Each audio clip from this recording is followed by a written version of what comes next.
Cutting crystals involves precision, patience, and the right tools. Here's a step-by-step guide to help you understand the process.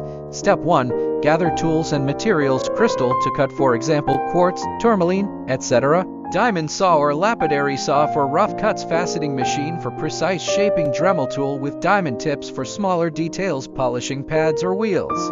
Coolant or water to prevent overheating. Protective gear. Goggles, gloves, dust mask. Step 2. Plan the cut. Examine the crystal. Identify natural fractures, inclusions, or weak spots.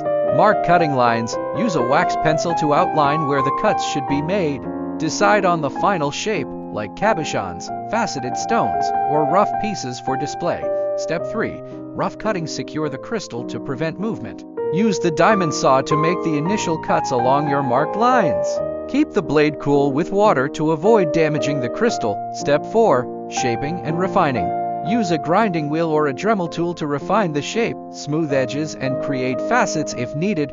Work slowly to avoid cracking the crystal. Step 5. Sanding and polishing. Progress through finer grits of sandpaper or polishing pads. Apply polishing compound for a high-gloss finish. Use a faceting machine for precise angles on gemstones. Step 6. Final inspection. Clean the crystal to remove any residue. Check for smoothness, symmetry, and overall quality. Would you like guidance on specific crystals or additional safety tips? For